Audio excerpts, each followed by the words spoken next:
Bismillahirrahmanirrahim. Assalamualaikum warahmatullahi wabarakatuh.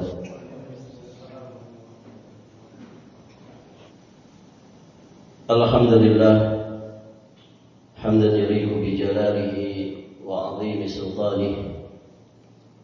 Asyhadu an la ilaha illallah wahdahu rabbi la syarika lah wa asyhadu anna Muhammadan 'abduhu wa rasuluh. Qala Allah ta'ala fi kitabihil karim, ya ayyuhalladzina amanu taqullaha haqqa tuqatih wa la tamutunna illa wa antum muslimun, amma ba'd. Allahumma inna nas'aluka 'ilman nafi'an wa na'udzu bika min 'ilmin la yanfa'. Para hadirin, ikhwati fiddin wa akhwati fillah, rahimani wa rahimakumullah. Alhamdulillah, pada kesempatan ini insyaallah kita akan melanjutkan pelajaran kita. Berikutnya penulis hafizahullah taala menjelaskan tentang bahwa Nabi sallallahu alaihi wasallam beliau memperbaiki karakter orang yang sudah tumbuh karakter iman dan belajarnya.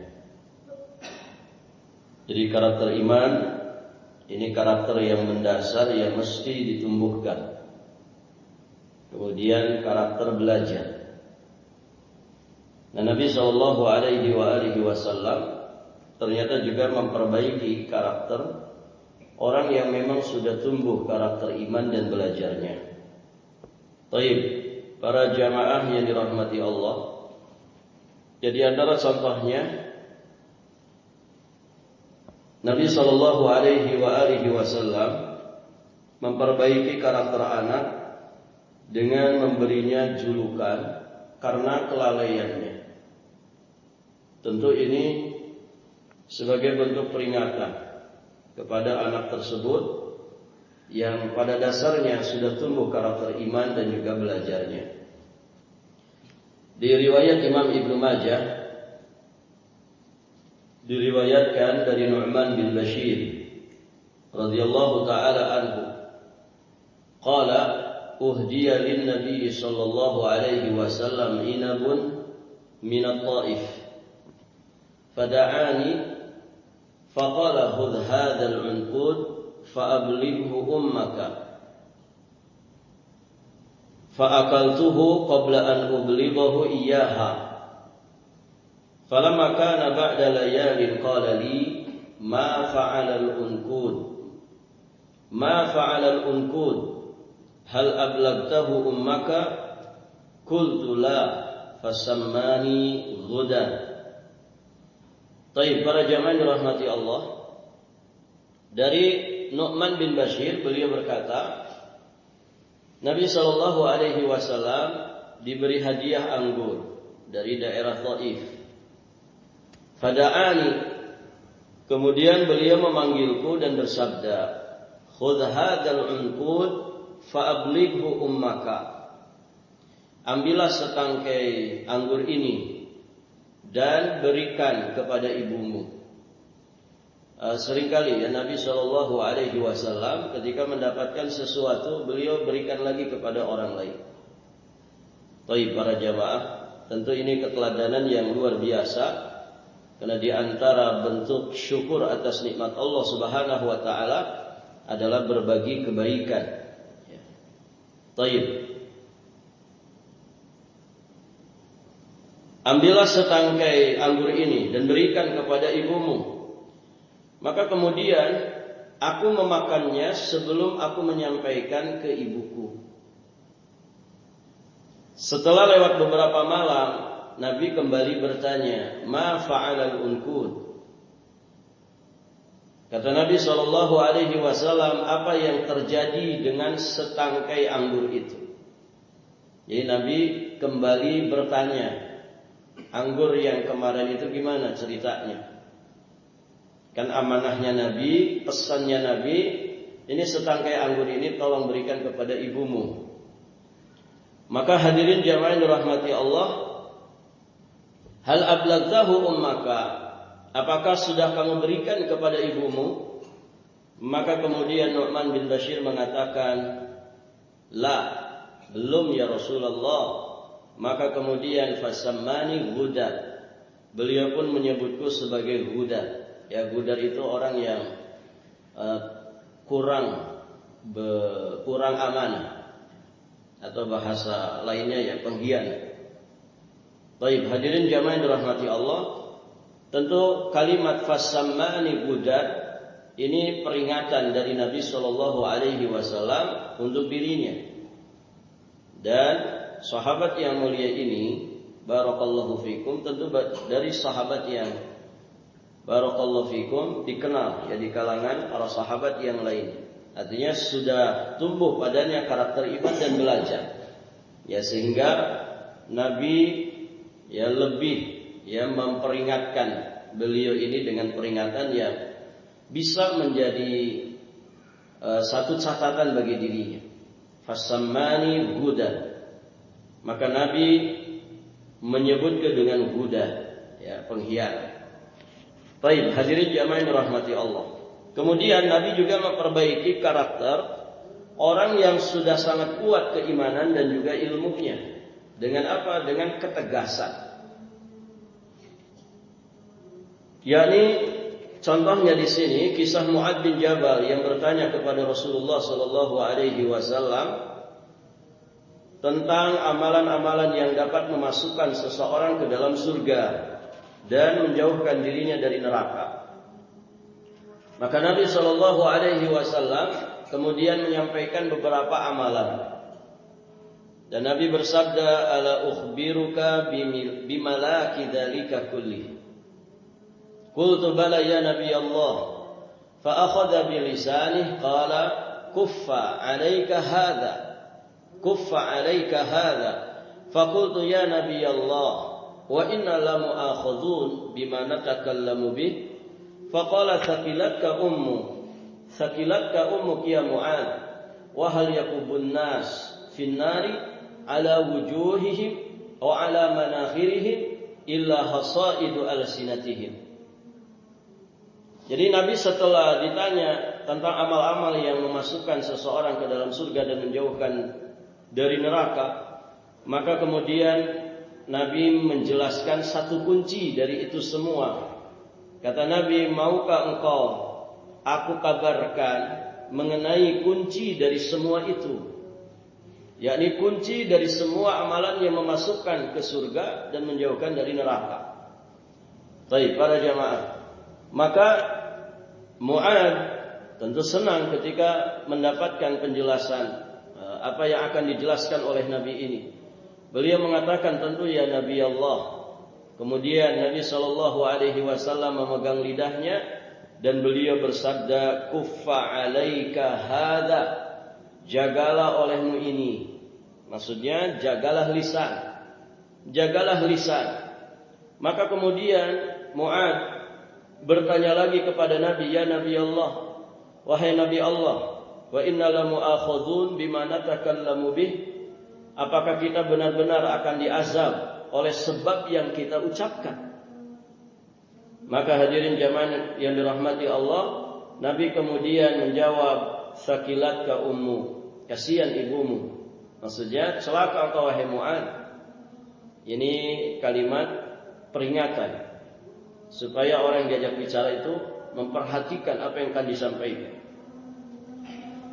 Wa hal yakubun nas ala wujuhihim. Kata Nabi, tidaklah manusia itu ditelungkupkan di atas wajah mereka dan hidung mereka atau hidung mereka di dalam neraka illa hasaidu alsinatihim, melainkan karena sebab buah ucapan mereka.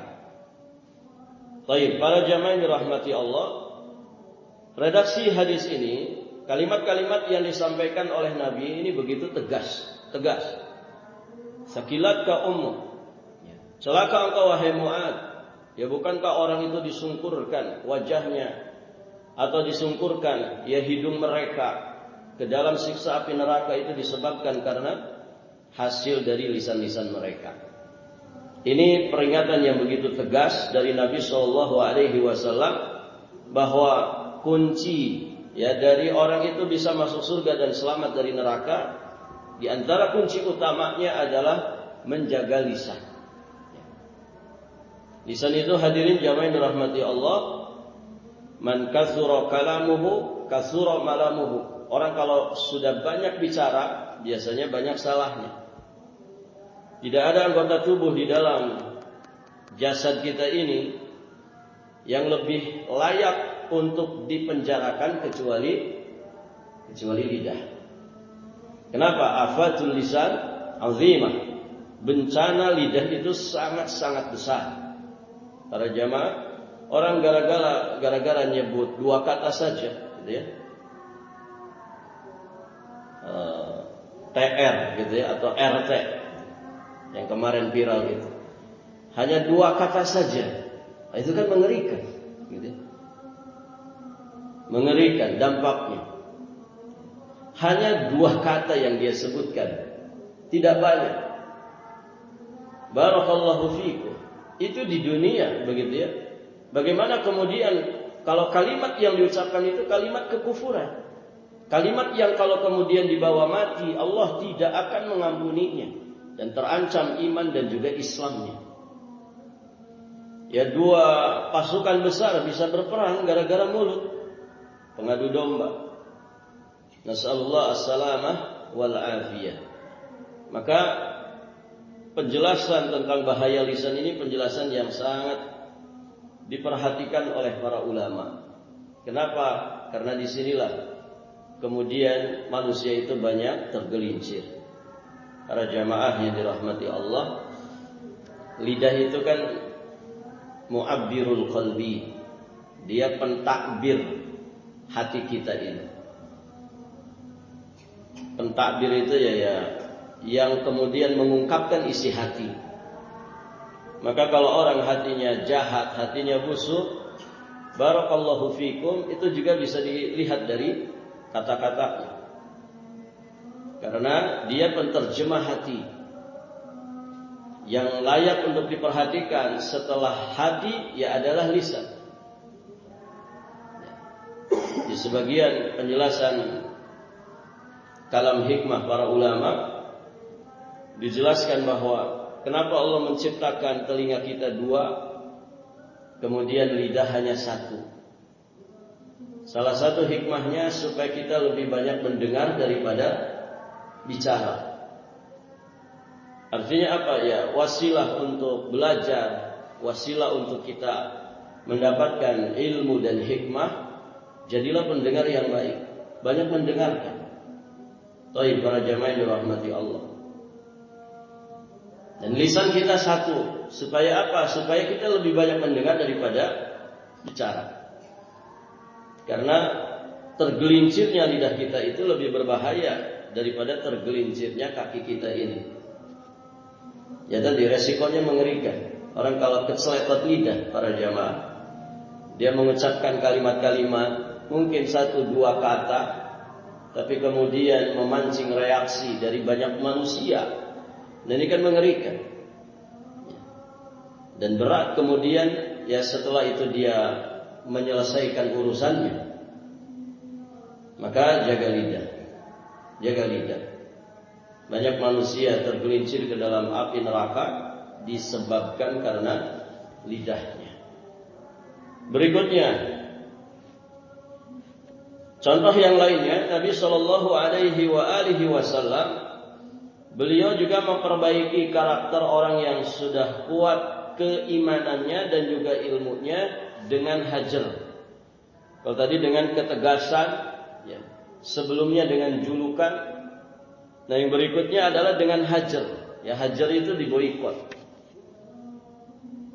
Baik para jamaah.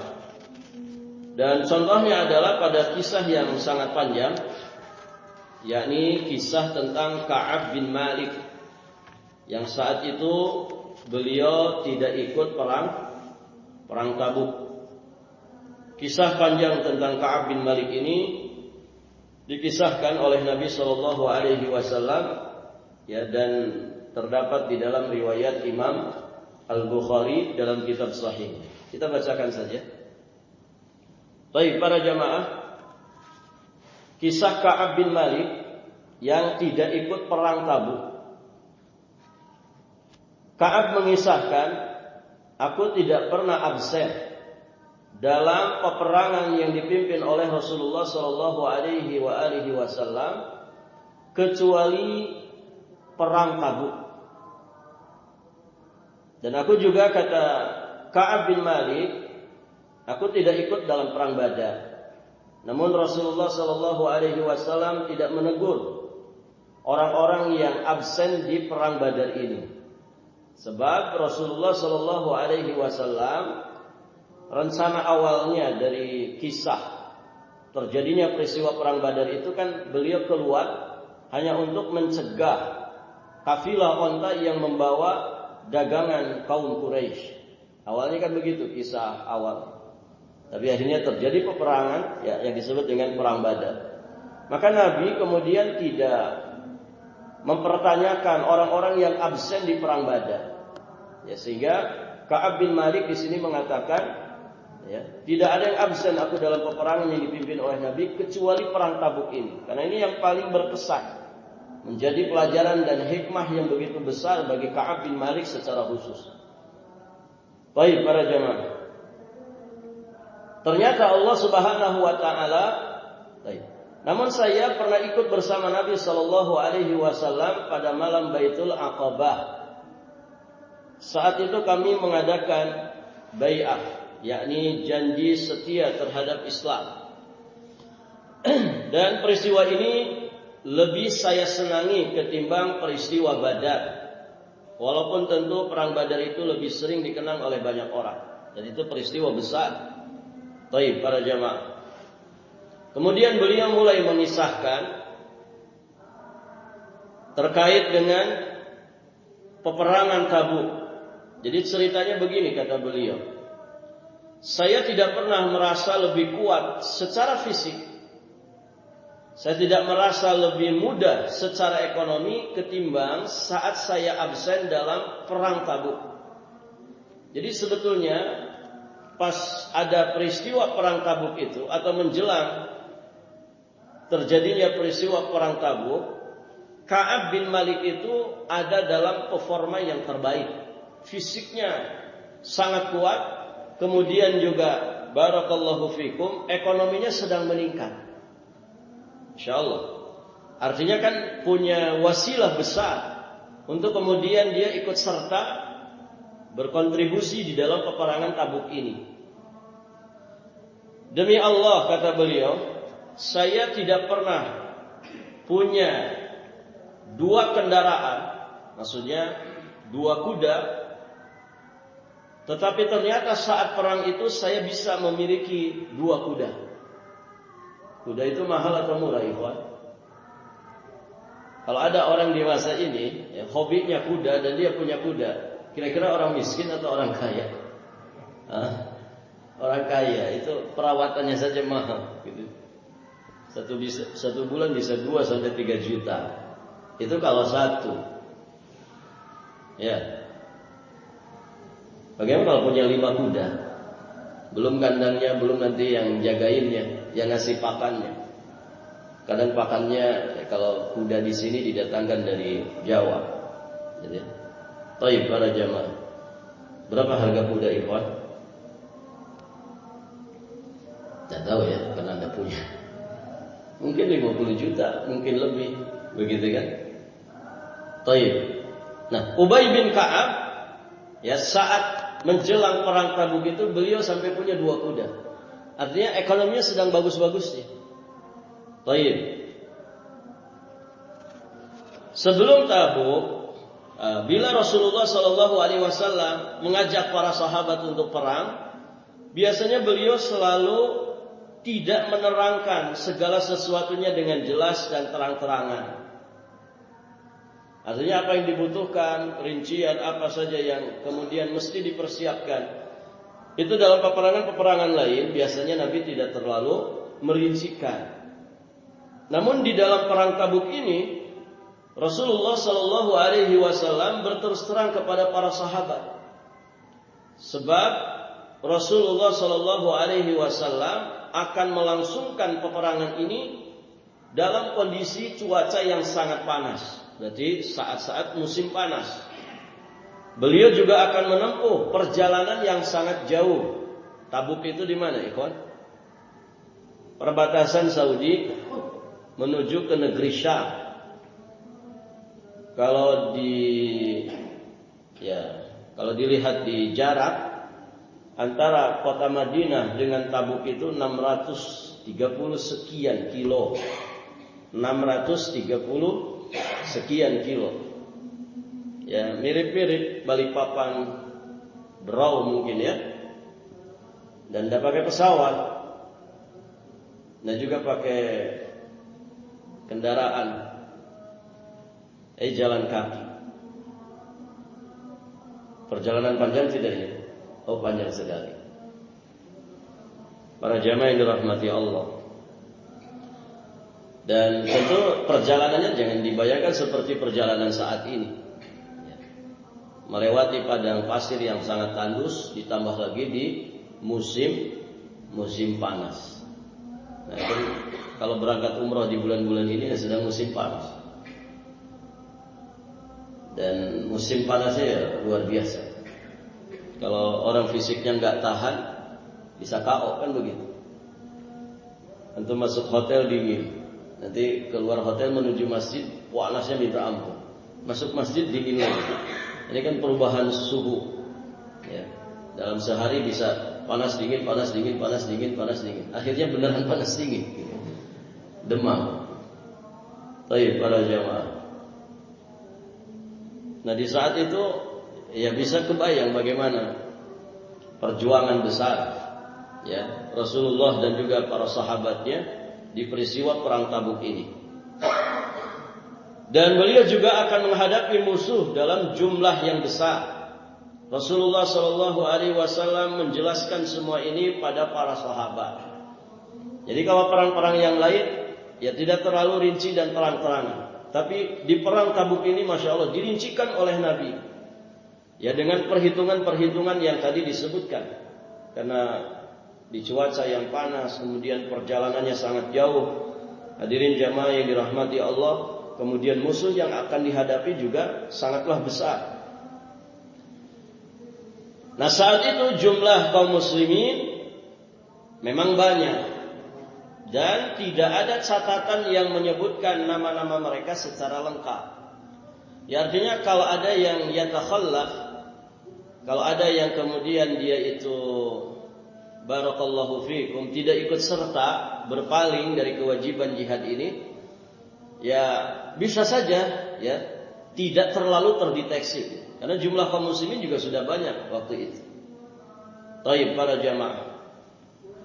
Kemudian Ka'ab bin Malik menyampaikan karena banyaknya sampai-sampai tidak ada seorang pun yang ingin absen saat itu kecuali dia menyangka tidak akan diketahui selagi wahyu tidak turun dalam hal ini. Nah begitu. Artinya peluang untuk berkhianat, peluang untuk kemudian berpaling dari kewajiban jihad ini itu sangat terbuka lebar, sangat besar peluangnya. Ya apalagi zaman dulu gitu ya. Tentu mendata orang tidak seperti zaman sekarang. Mendata orang di zaman ini kadang tidak usah ribet gitu ya, pakai sidik jari sudah bisa gitu.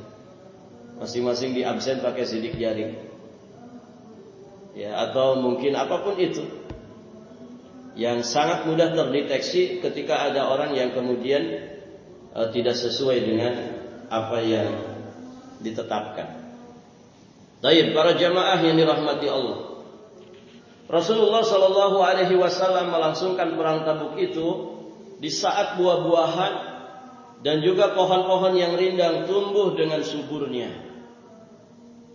Ketika Rasulullah Shallallahu Alaihi Wasallam dan kaum muslimin telah bersiap-siap, hampir saja saya pun berangkat dan bersiap-siap dengan mereka. Tapi ternyata saya pulang dan tidak mempersiapkan apa-apa. Saya berkata di dalam hati, kata Ka'ab bin Malik, saya akan bersiap-siap nanti. Ini yang namanya taswif, ya. Ngulur-ngulur waktu atau suka nunda-nunda waktu. Ya, nunda-nunda amalan. Padahal ya apalagi amalan besar gitu ya. Amalan besar semacam jihad tentu kan persiapannya harus matang. Dan ciri orang itu memuliakan, mengagungkan satu amaliyah tertentu, ketika dia hendak melakukannya, dia punya persiapan. Jadi siap-siapnya seseorang untuk mensukseskan satu amalan yang direncanakan, ini sejatinya tanda bahwa dia memuliakan dan mengagungkan amalan tersebut. Barakallahu fiikum. Makanya kenapa kalau mau masuk Ramadan, para ulama sering menasehatkan, ayo siap-siap sebelum kita masuk Ramadan. Ya, kalau mau sholat harus ada persiapan untuk bisa menunaikan sholat dengan sebaik-baiknya. Kalau mau melakukan apapun dari kebaikan-kebaikan, sholat malam misalkan, persiapkan segala sesuatunya. Orang mau baca Quran, persiapkan segala sesuatunya dan seterusnya. Nah, apalagi ibadah besar seperti ini yang namanya jihad, yang disebut dengan dzirwah sinamil Islam, ya, amalan tertinggi, puncak tertinggi dari amalan Islam, yakni jihad fi sabilillah. Nah, Ka'ab bin Malik ini selalu menunda. Nanti saya siap-siap lah. Saya bisa nanti bersiap-siap. Dan ternyata itu tidak dilakukan. Begitulah kata beliau, diulur-ulur sampai akhirnya semua orang sudah benar-benar siap.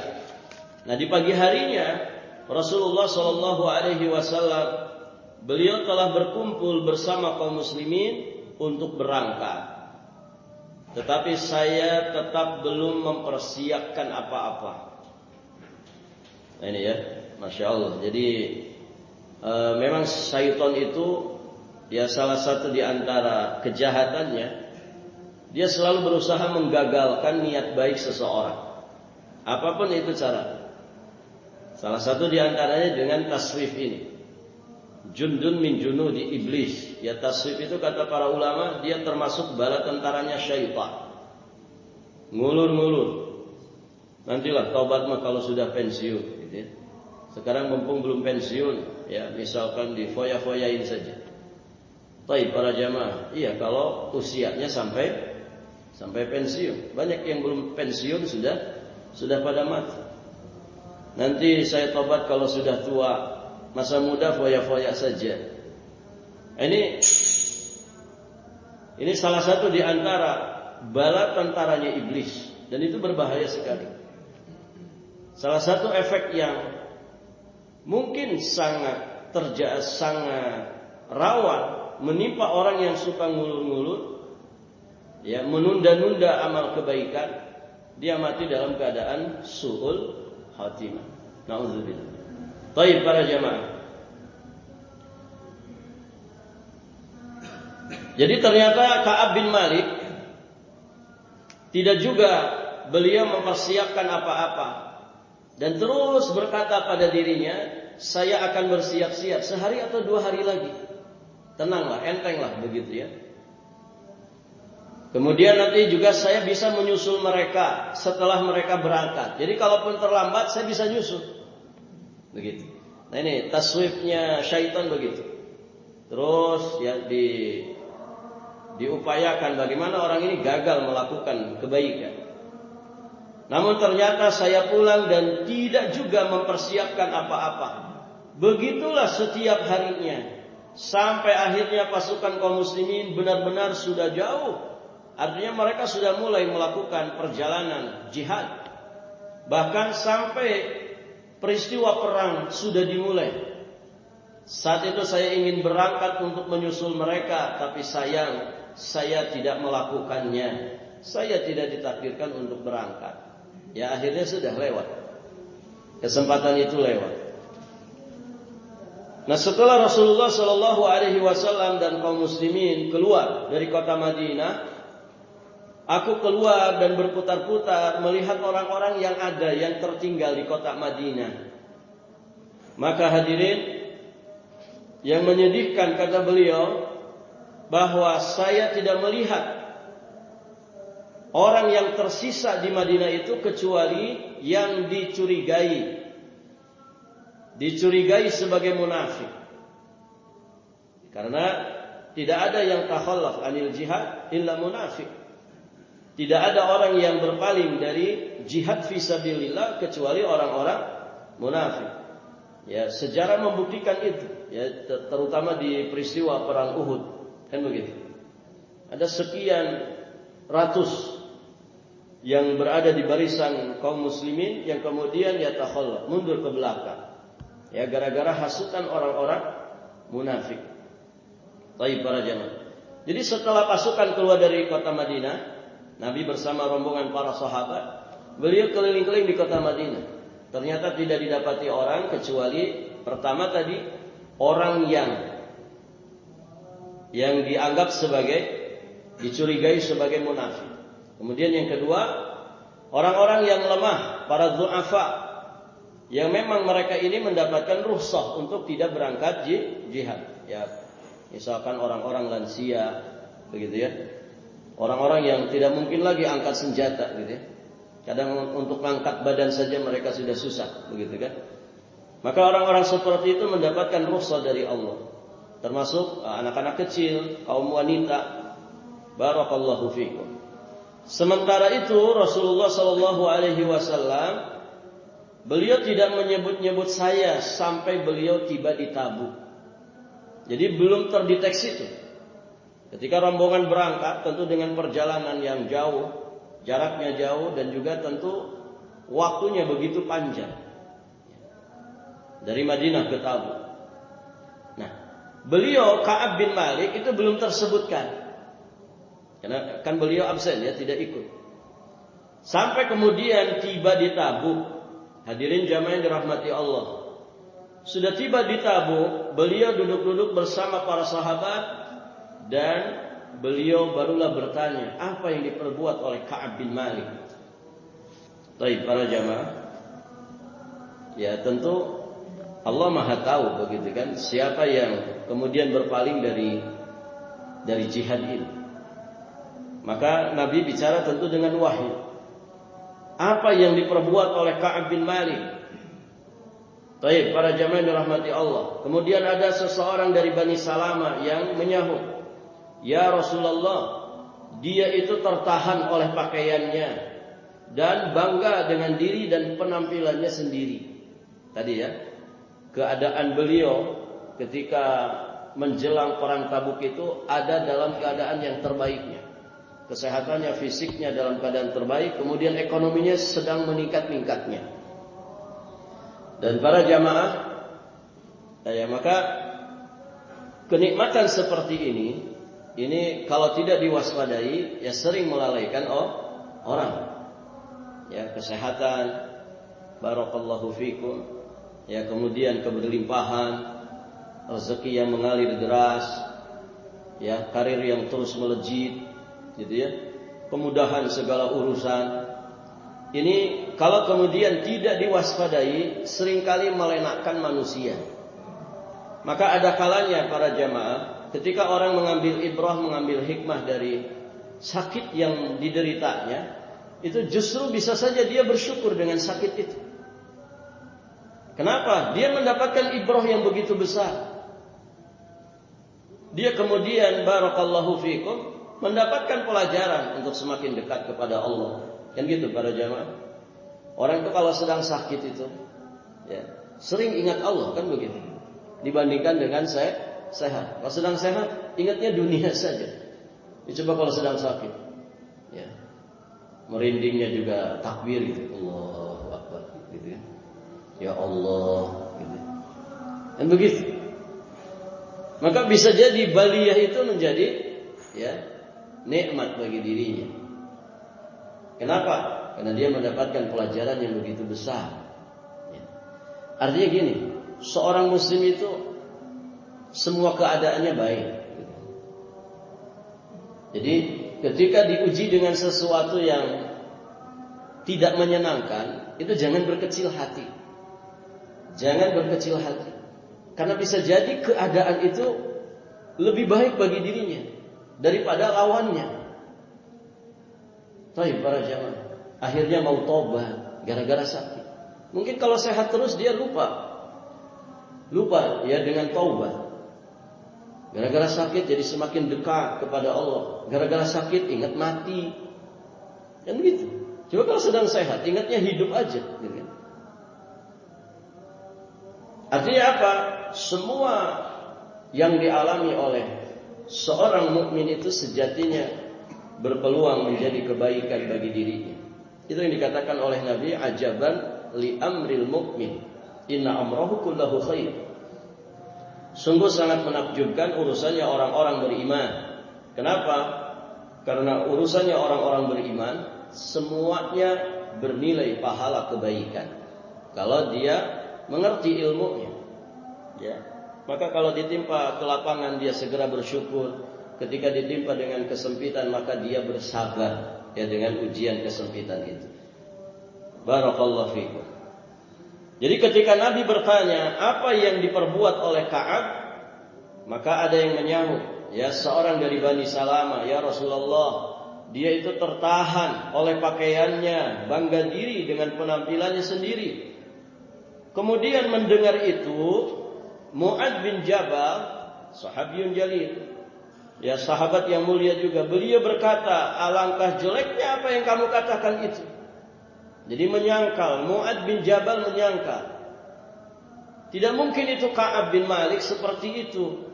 Demi Allah ya Rasulullah, kami tidak mengetahui dari Ka'ab itu kecuali kebaikan. Maka Rasulullah sallallahu alaihi wasallam pun diam. Kan tidak tahu nih juntrung aslinya apa ini. Gitu ya. Sebagian orang yang tahu kemudian berkomentar kan begitu.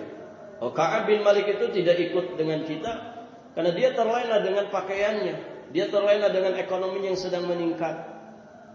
Barakallahu fiikum. Tapi sebagian sahabat yang mengenal dirinya kemudian menyangka, oh tidak seperti itu. Kami tidak mendapati dari Ka'ab bin Malik kecuali kebaikan. Dan ternyata kan dua-duanya indikasinya ada. Ya, nanti di penghujung cerita. Baik para jamaah, dan Nabi diam, tidak memutuskan. Kenapa? Karena tentu hanya Allah yang tahu tentang asli masalah yang terjadi. Baik. Berapa menit lagi? Habis. 3 menit lagi. Kita lanjut sedikit aja. Ka'ab kemudian melanjutkan ceritanya. Ketika saya mendengar bahwa beliau bersama pasukan kaum muslimin menuju kota Madinah kembali, artinya selesai ini peristiwa peperangan Tabuk, kaum muslimin kembali pulang ke kota Madinah. Maka Ka'ab bercerita, aku mulai dihinggapi perasaan gundah, gelisah. Kebayang ya? Kadang kita nggak ikut kerja bakti saja kan. Waduh, malu nggak ikut kerja bakti gitu kan. Semua tetangga kita kerja bakti, ya. Tiba-tiba kita nyelonong pakai motor begitu kan. Say goodbye aja begitu kan. Itu kan kita merasa aduh malu gitu.